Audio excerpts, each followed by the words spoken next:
कंडक्टरच्या across मध्ये तुम्ही battery जोडलात तर चार्जेस कंडक्टरच्या मधून सुद्धा पळू शकतात.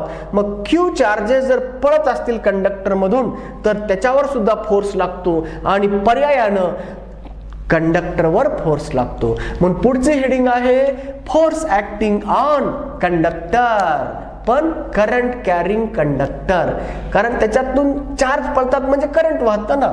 म्हणून force on current carrying conductors. Okay, conductor बोला तो भी चलेगा. तो अब हम, क्योंकि हमें पता चला है जब चार्ज बहेगा, जब चार्ज फ्लो होगा तब उसके ऊपर फोर्स लगता है. तो चार्ज अगर ओपन स्पेस में से जा रहा है तो सर्कुलर मोशन बनाएगा, मगर अगर चार्ज कंडक्टर के थ्रू जा रहा है और वो conductor current carrying conductor magnetic field से जा रहा है, ये कंडक्टर मैग्नेटिक फील्ड के अंदर रखा है और उसके थ्रू करंट भेज दिया कि ये फोर्स लगाएगा. किसके ऊपर फोर्स लगा रहा है?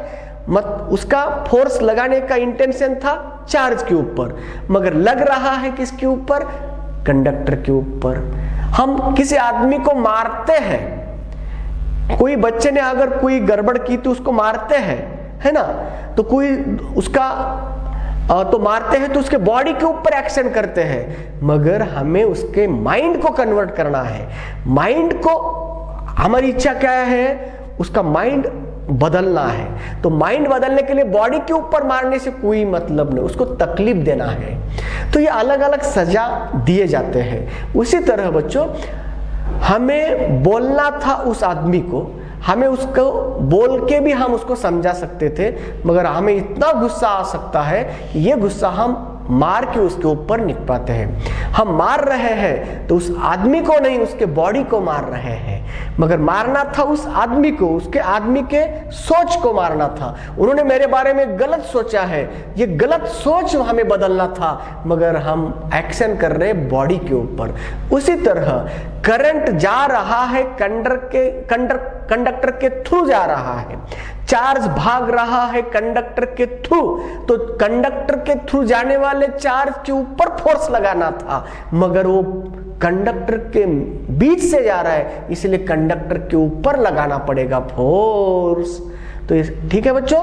इसी तरह जिसके थ्रू अगर चार्ज जा रहा है तो चार्ज एक्चुअली चार्ज के ऊपर ही फोर्स लगेगा, मगर वो चार्ज कंडक्टर के थ्रू जा रहा है, इसलिए उस कंडक्टर के ऊपर फोर्स लगेगा. तो चलो फिर, तो अगर एल लेंथ का कंडक्टर हो, एल लेंथ का कंडक्टर है, ये एल लेंथ का कंडक्टर है, मैग्नेटिक फील्ड में रखा है, मैग्नेटिक फील्ड के अंदर रखा है, यूनिफॉर्म मैग्नेटिक फील्ड के अंदर अगर इसको रखा है तो करंट I जा रहा है इसके द्वारा. तो चलो बच्चों, I बोले तो कौन है? dq अपॉन dt है. चार्ज अपॉन टाइम भी बोल सकते हो, है ना बेटा. q अपॉन t बोल सकते हो. I t टाइम तक चलेगा, q चार्ज बहेंगे. q चार्ज जा रहे हैं t टाइम के अंदर, तो करंट आएगा q अपॉन t. तो चलो बच्चों, तो फोर्स के बारे में कहना है ना, तो आइए, फोर्स इक्वल टू QVB. क्यों?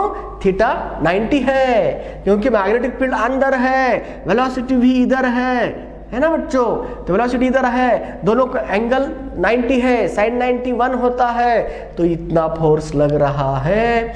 तो अब फोर्स, ये चार्ज है, ये V है, ये B है.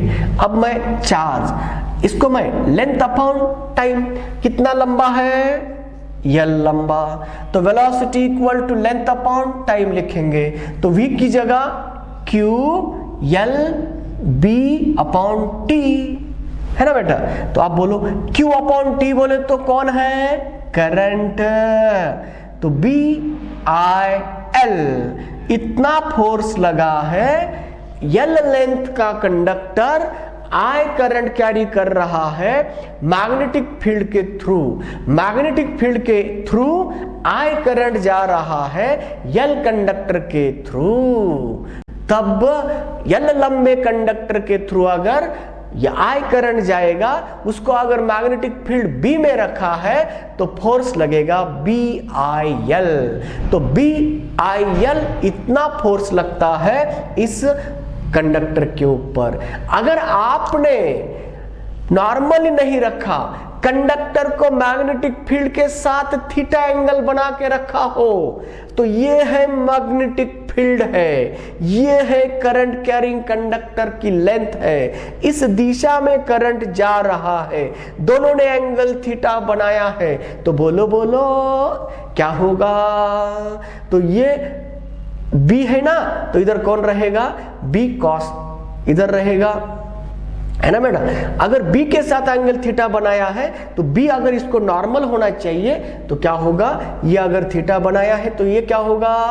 इधर होगा B cos थीटा और इधर रहेगा B sin थीटा। अब दोनों का प्रोडक्ट में क्या आएगा? B के जगह पे क्या आ रहा है? B sin थीटा आ रहा है। नॉर्मल चाहिए ना, तो इसका नॉर्मल कंपोनेंट क्या होगा? B sin theta. तो इसीलिए इस जगह पे हम लगाएंगे, instead of B we use B sin theta, तो यहां sin थीटा आएगा। तो अगर नॉर्मल डायरेक्शन में है तो ये फॉर्मूला यूज कीजिए, थीटा 90 पकड़ के। अगर थीटा एंगल बना के भाग रहा है करंट, तब फोर्स लगेगा BIL sin theta, where theta is the angle between vector B and current I and B के बीच में अगर थीटा एंगल है तो फोर्स लगेगा बिल साइन थीटा। इतना फोर्स लग रहा है बिल साइन थीटा उस कंडक्टर के ऊपर। अगर नॉर्मल रखा तो बिल बोलो, अगर थीटा एंगल बना के जा रहा है करंट तो बिल साइन थीटा इतना फोर्स लगेगा। ओके बेटा, अब इतना फोर्स अगर इस कंडक्टर के ऊपर लग रहा है तो कंडक्टर भी मोशन बनाएगा। उसका एक्सेलरेशन क्या होगा? अगर m मास का कंडक्टर है तो एक्सेलरेशन जाएगा F upon m BIL upon m into sine theta. तो बच्चों एक्सेलरेशन परपेंडिकुलर टू बोथ, दोनों को ही परपेंडिकुलर होता है according to left hand rule. तो कंडक्टर के ऊपर भी लगे हुए फोर्स की दिशा फ्लेमिंग्स लेफ्ट हैंड रूल से बता सकते हैं। तो चलिए बच्चों, कंडक्टर के लगे हुए फोर्स की दिशा बताएंगे हम। तो अगर ये मैग्नेटिक फील्ड बताएगा, यस मैग्नेटिक फील्ड बताएगा, करंट इधर जा रहा है तो फोर्स ऊपर, तो ये कंडक्टर ऊपर के डायरेक्शन में उसके ऊपर फोर्स लगेगा, उसकी वजह से वो ऊपर के डायरेक्शन में डिस्प्लेसमेंट बनाएगा, है ना बेटा। अगर बच्चों ऐसे दो कंडक्टर अगर पैरेलल रखते हैं, करंट कैरिंग कंडक्टर पैरेलल रखते हैं, हमने उस दोनों को किसी भी मैग्नेटिक फील्ड के अंदर नहीं रखा, तो भी एक के मैग्नेटिक फील्ड के अंदर दूसरा होने से एक दूसरे ने बनाए हुए मैग्नेटिक फील्ड के अंदर ये कंडक्टर होते हैं, इसीलिए ये दोनों आपस के ऊपर फोर्स लगा लेते हैं। तो इसीलिए बच्चों